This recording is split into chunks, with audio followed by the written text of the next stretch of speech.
Homa, our speaker for today, is an award-winning thought leader. She has helped over 2,000 business owners, corporate professionals, freelancers, and students gain visibility and secure the right opportunities on LinkedIn. She's part of the Diadex Advisory Board member. Please let's welcome Homa Wogo. You can put your hands together digitally. Thank you. Thank you, Professor Evans, for this invitation. It is really an honor to be here today. Today, I'm going to be speaking to you about something very interesting and something that I have expertise over. And we are going to be talking in depth about utilizing social media in building rewardable collaborations and network. However, we're going to be focusing on something very interesting, which is strategies for building strong relationships and securing collaborations through social capital. I'll still come back to the title, but I would like to just give a brief introduction of myself. For people that might not have known me before now, my name is Homa Wogo. I'm currently one of LinkedIn's top voices. I'm a member of the LinkedIn Certified Marketing Insiders Network. I have also directly helped thousands of professionals in several countries, currently about 3,000 of them in 16 countries, to gain visibility, sell better, and grow their professional network and even their presence on LinkedIn. And as we all know, LinkedIn is currently the world's largest professional network. And because of that expertise of mine, today I'm going to be teaching you how exactly you can build rewardable, emphasis on rewardable, like you can see here, rewardable collaborations and network, even as a scholar, as a researcher, or whatever it is that you are. Now, even as we have a conversation about network, right, and even relationships, a very important thing that we need to focus on is social capital, right? And I just want to believe that some of you know what social capital is and some might not know, and that's why I'm going to be defining or explaining to you what exactly social capital is. I studied economics in my university, in my undergraduate years, and then we learned about capital, right? And most of the times, what we see as capital is just the regular economics capital, right? Sometimes we forget that there's a certain dimension of capital that can really get you almost anything that you want, and which is social capital. Sometimes I'll usually tell myself, right, if I had the most powerful people at my speed dial, right, if I had them on my speed dial rather, a lot of things will not be a struggle to me anymore. A lot of things will not be hustle to me anymore, right? Because I know the right people to call. Just imagine I had people like Bill Gates on my speed dial. I know that I have their number. When I call them, they can actually answer, right? Because sometimes you have some people's contacts, but if you call them, they might not pick your call because the relationship is not strong, right? If that is your case, that means your social capital needs to be elevated, right? But if you have that kind of relationship whereby you have a mutual relationship between these people that you know, then you know that you have a commendable level of social capital. So what exactly is social capital for people that don't know? Social capital is basically, in the simplest terms, who you know and who knows you, right? Who you know and who knows you. Most people just focus on who you know. For example, I know, let's say Bill Gates, I know the president of Nigeria, but do they know me? Right? So you can better elevate your social capital when you move from just knowing people to them knowing you and knowing you for what you do, not just your name, right? So if we go more in depth, social capital is basically the resources, the benefits, the support that you have access to because of the people you know and the people that know you. So when you now get to a level where you have built your brand, whether it is that you're a scholar, you're a researcher, whatever it is you are, you have built that brand to the level that people now know you for this particular thing, right? Then you know that you have a commendable level of social capital. For example, I can't hear you, but I want to believe that you can hear me. There are two pictures here, and these are pictures of people that are really top of my own industry. So I am in the knowledge industry, right? And people that are top of that industry are basically coaches, trainers, public speakers.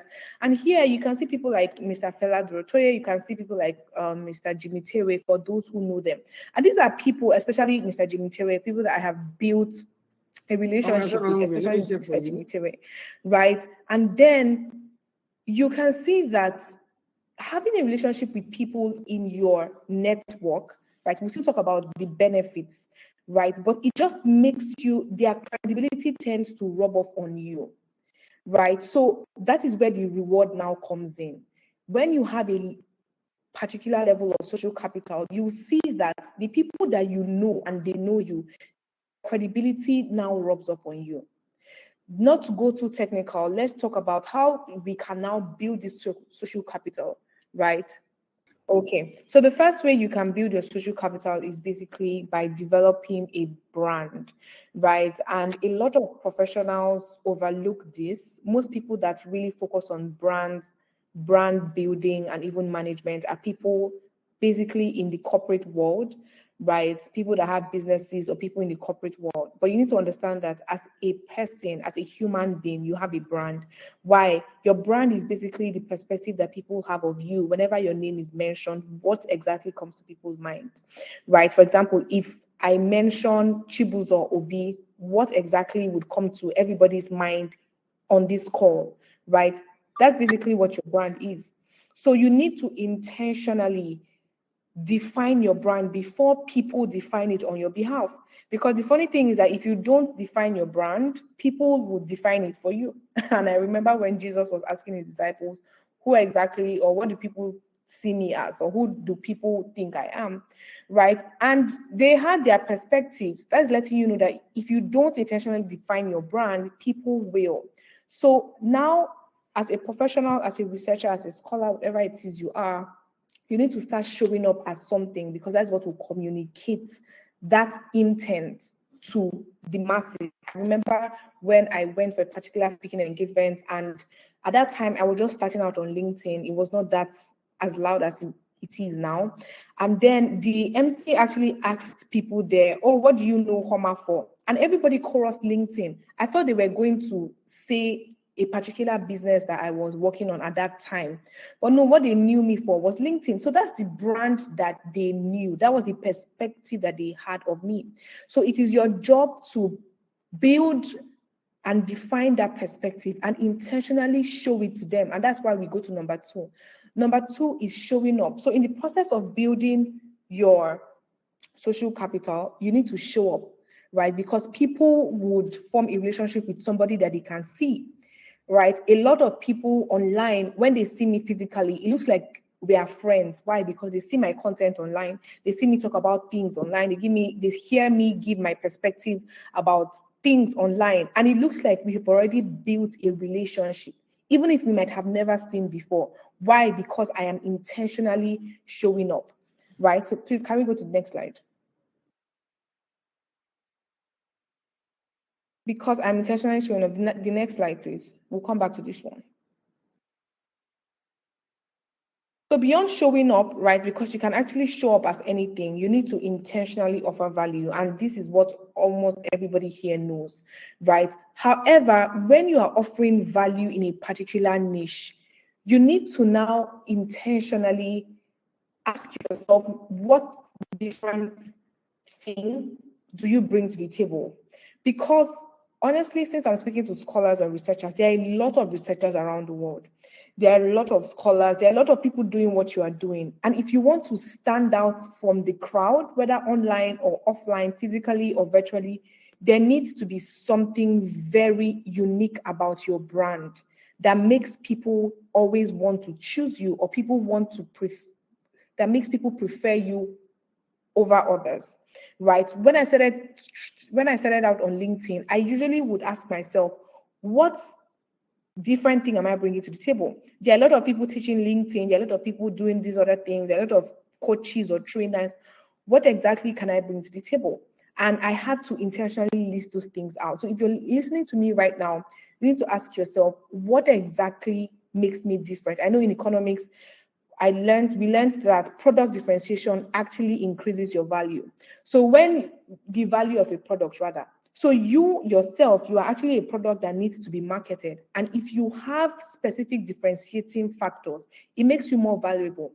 People would now better gravitate towards you to build relationships with you. And then your social capital in turn increases. So utilize content a lot. Some people say, oh, I'm not a content creator. No, you don't need to be a content creator to intentionally, consistently create content on the internet. Content is basically the gift the internet has given you to market whatever it is that you do.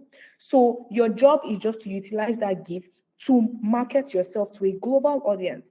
I previously said that my program has currently reached about 16 plus countries.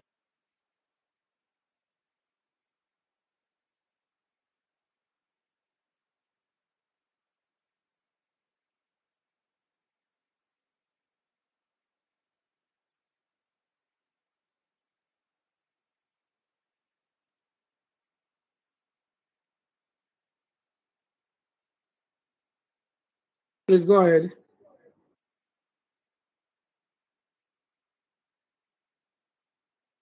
I think I've been network issue.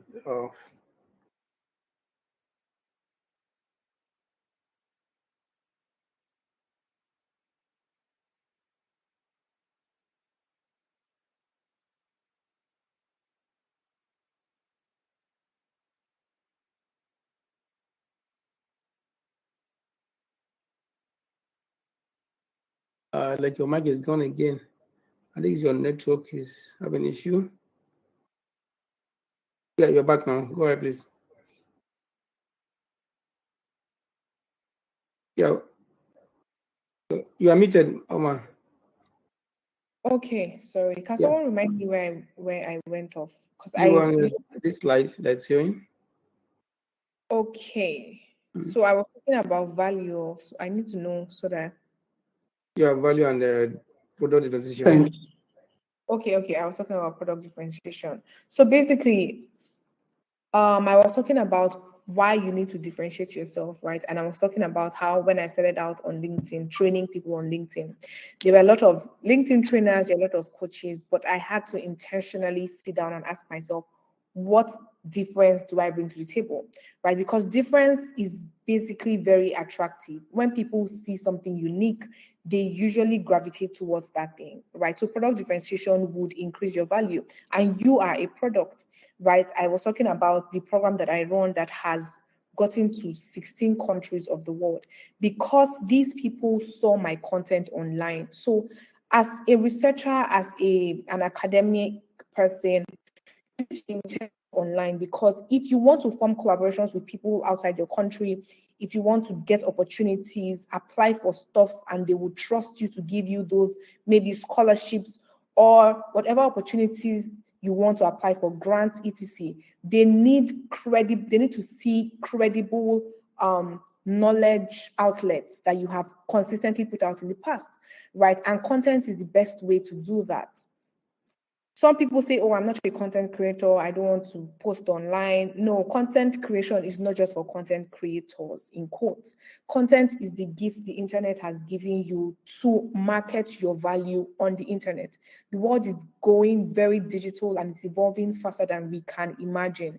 And if you don't intentionally use this tool to your advantage, consistently use it to your advantage, because some people just create content one day. Let's say you publish a research paper today, and then you create content. The next time you're showing up is next 2 months. The next time you're showing up is let's say next year. Then you know that it will not be that easy for you to build solid relationships, especially online. I'm focusing online because that is where a lot of things are happening now, right? When you want to apply for grants, when you want to apply for scholarships, it happens online. Some of them ask you for your LinkedIn profile, some of them ask you for different things, your portfolio, some of them ask you for the works that you have done, maybe a website, etc. All these things are content, right? So it's an opportunity that the internet has given you to actively create value. Please, can we go up the previous slide, slide 5? So my friend will usually tell me that every human being has a value bank account, right? A value bank account is basically like an account, right? So the same way everybody has an account with a bank, every human being has a valid bank account.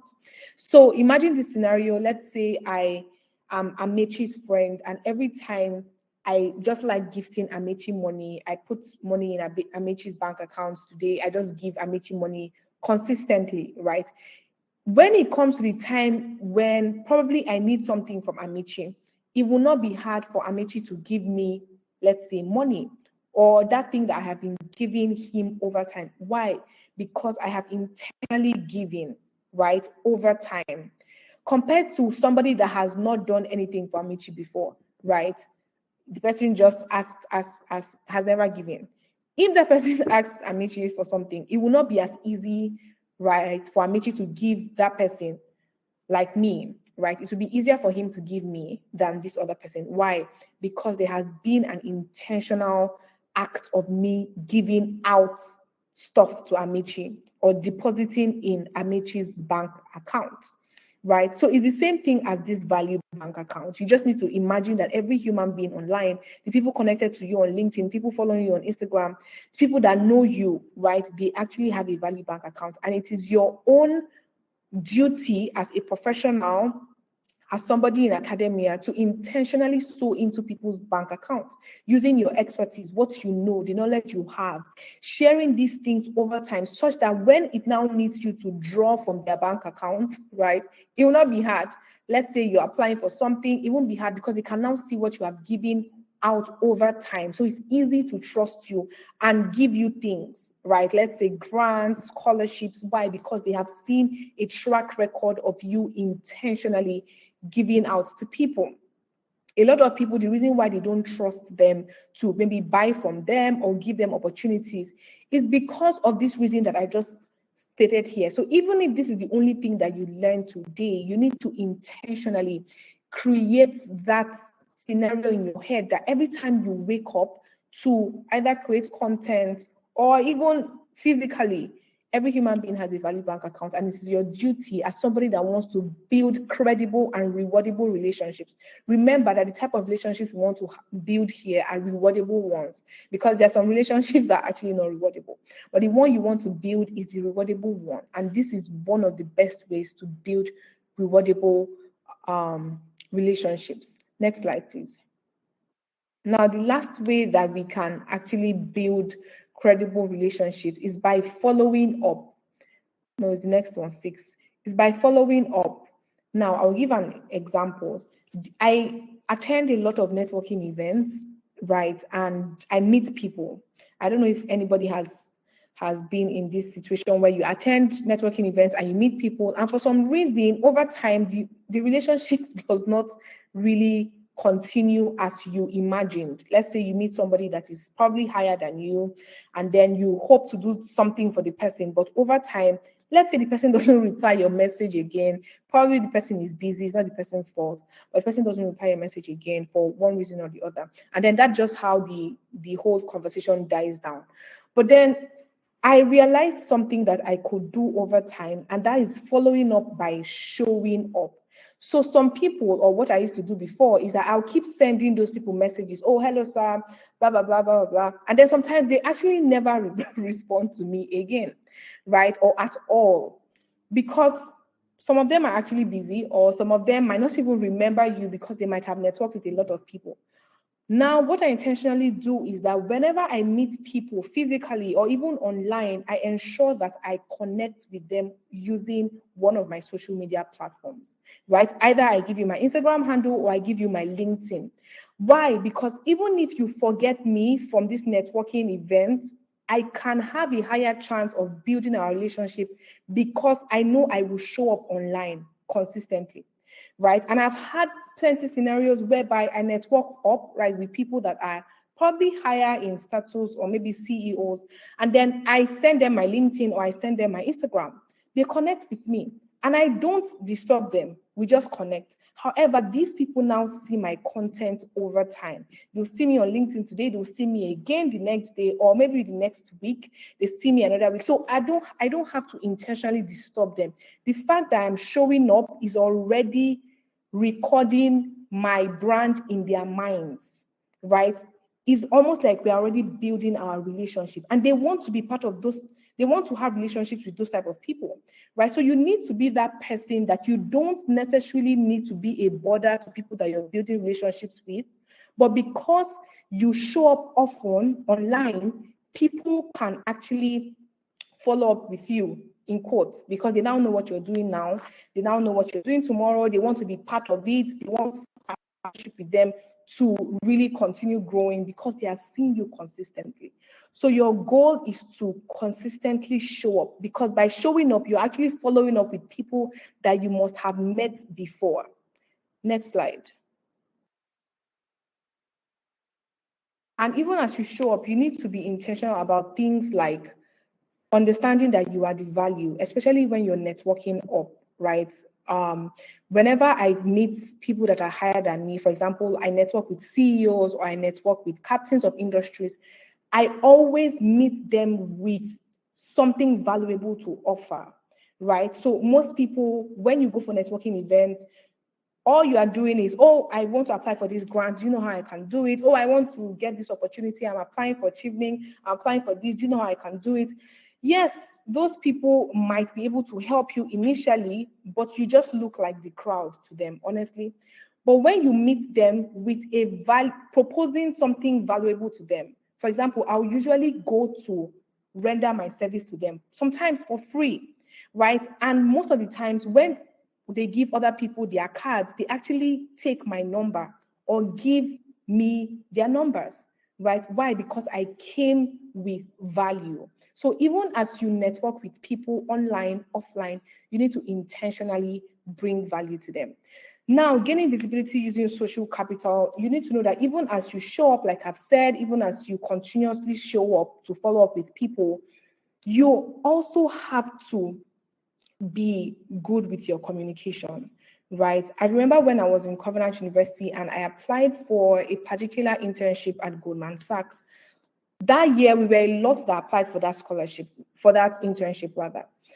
Even people that were smarter than me in class, right? But I was actually the only person that got that internship that year. And I knew that it was not my smartness. I knew the grace of God was made available to me. But I knew that I intentionally focused on my communication. And that's why I highlighted intentionally communicating your value here. Because most people, especially Africans, some of us are very valuable. We have valuable skills, valuable careers, but we don't know how to intentionally communicate that value to a global audience, such that you might be so good at what you do, but when it's time to communicate that value and convince somebody that you carry this value, we tend to flop, right? So even as you are building value, even as you're building your networking skills, it's very important that you build communication skills, because you are going to apply for things, you're going to apply for grants, scholarships, whatever it is you're applying for. You need to know how exactly can I communicate to a global audience, not just people in Nigeria, not just people in Africa. How exactly do these people speak? Some of them cannot even hear you when they speak. I remember I had a particular interview with UNICEF and they brought their people to interview me in my house. And funny enough, the person it was a video interview, so I was speaking. And the guy actually told me, sorry, I can't hear what you're saying. It was funny, but it actually now made me know that there's a certain level of communication that I need to I need to get to if I really want to start feeding a global audience with my value. Right, so that's for communication. Next slide, please. Communication will keep you top of mind. Now, not finally, but join communities, right? If you want to build your social capital, join communities. And I'll give the final story. Earlier this year, I was meant to organize a particular conference tagged the Light Conference. Light Conference is an annual gathering of corporate professionals and believers in the marketplace. Basically, I wanted to have this conference, but before this conference came about, I joined Ace Business Club. So Ace Business Club is basically a community of legacy builders and wealth creators for people that are necessarily top of their sectors. And I decided to join this business club because I knew the power of relationships, right? And I knew the kind of people that would be in that club.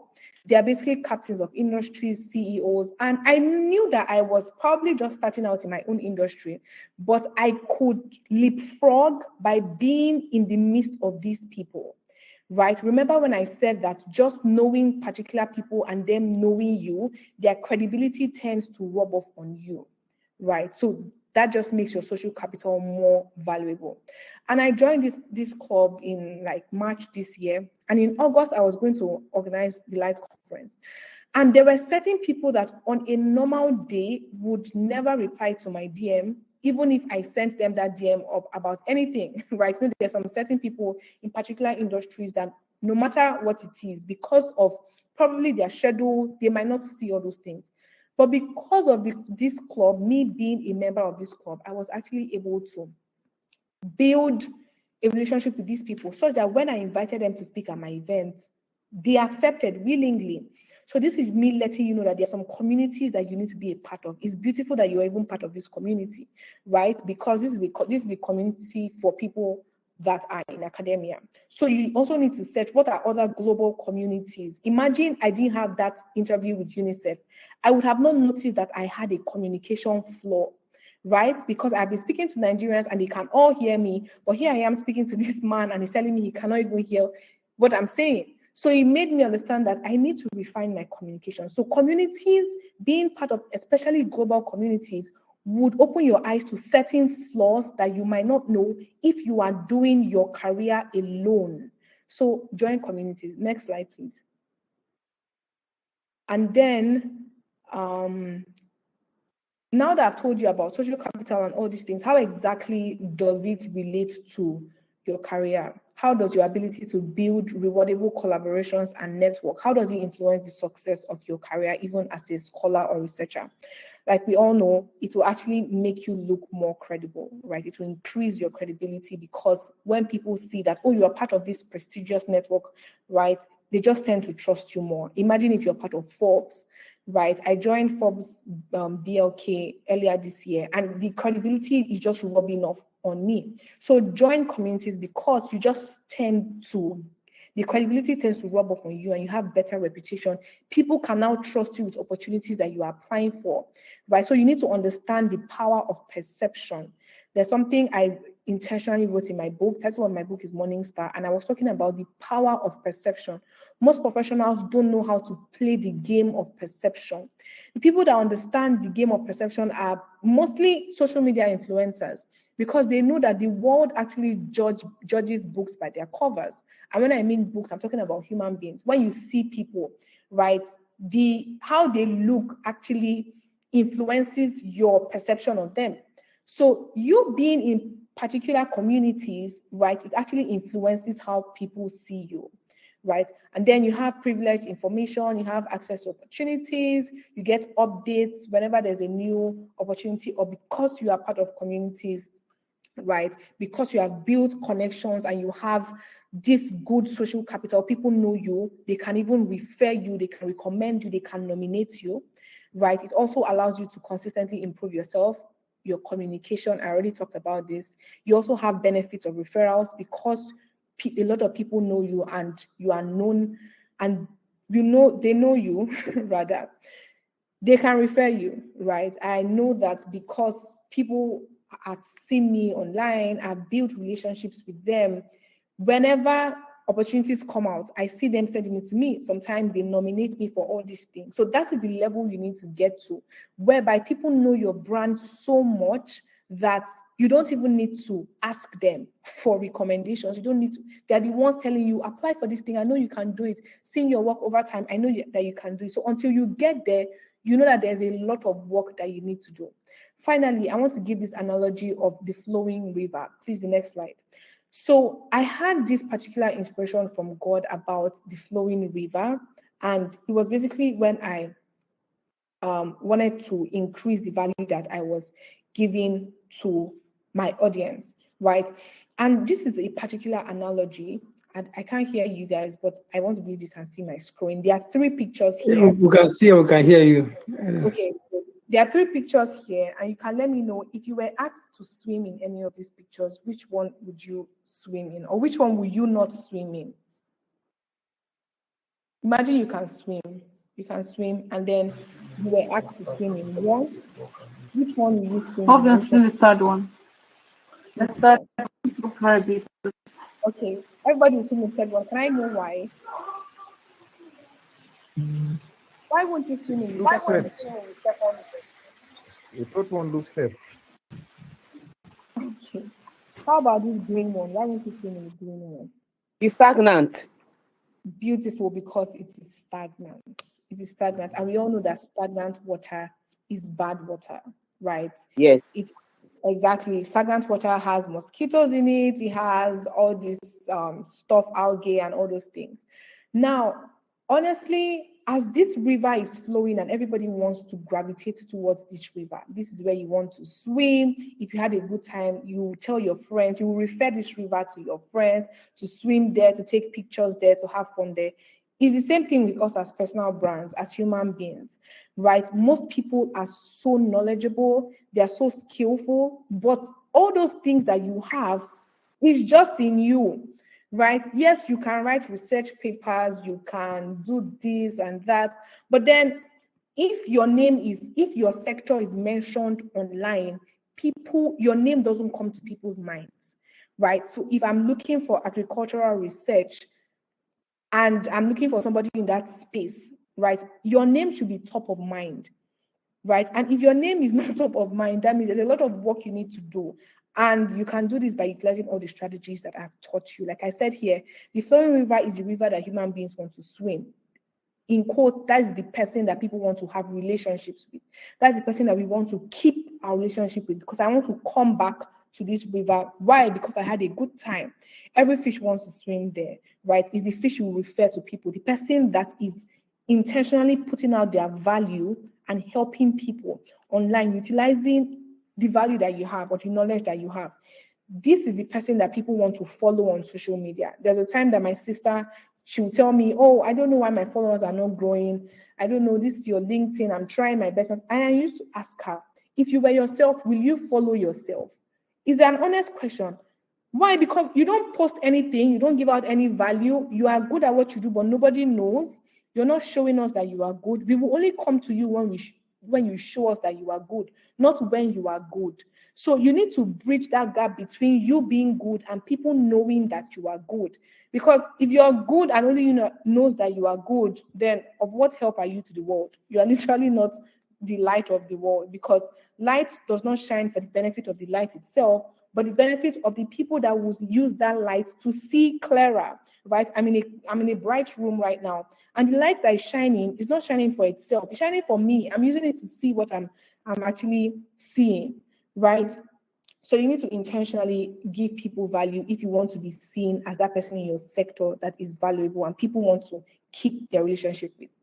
Okay, my last slide.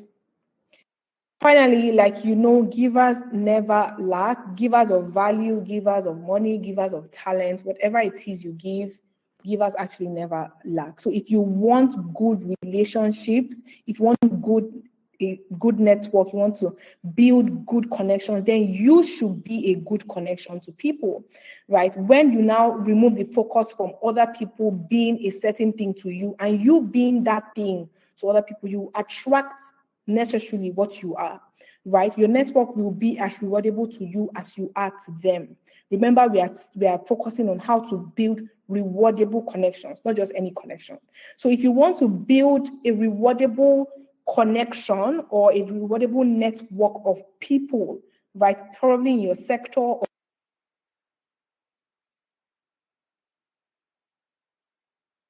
Sorry, I don't know what again. We lost you a bit. Hey, back. Yeah, like Homa, you're on, please. Let's keep our question coming on the chat, either on this platform or on the YouTube. We're live on YouTube. We take a few Q&A when she's on. Oma, are you done? Your mic is on, but we can't hear you. So let's keep our Q&A coming. Please write it on the chat, both on the OBMeet platform or on our YouTube channel, please. Omar, thank you so much. You were about to conclude. I don't know what happened to your mic again. Are you back, Amma? Okay, I think we lost her. Okay, she's muted. Okay, Yeah, it just went off. I don't know why. okay, I So think it's yeah. I was and it's good that you guys can already see my slide. I was talking about how givers never lack, both givers of value, money, talent, whatever it is that you are giving. And I was focusing on how if you want to build rewardable networks, because our focus here today is not just to build relationships or to build a network of people in our sector or on the international landscape. We want to build that network that is rewardable. So you yourself, you also need to be a rewardable connection, right? When your focus leaves other people to yourself, how can I actually be a rewardable relationship, or how can I be somebody that is rewardable, right? Then it is easier for you to attract people that are valuable when you yourself are valuable. The issue is that most people are online searching for profiles of people that can benefit them while they remove the focus from themselves, right? Not remembering that these valuable people are also looking for valuable people to connect with. So you should now be that valuable connection of other people. That way you will not just start rewardable relationships, but you would maintain it. Because it's one thing to start relationships. There's some people that started showing up online, let's say 2 years ago, 2 years down the line, nobody hears from them again, nobody knows them again, right? Because that relationship was not sustainable. So even as you want to build rewardable relationships, you also have to have a long-term perspective. Where is this relationship going to be in the next 10, 15 years? For example, I asked myself, what am I going to be talking about on LinkedIn next 10 years? I am actually thinking about it and I'm expecting it. Why? Because I know that it's not just about starting these relationships or forming them. The beauty is in sustaining them and maintaining them. And that is where the bigger rewards come from.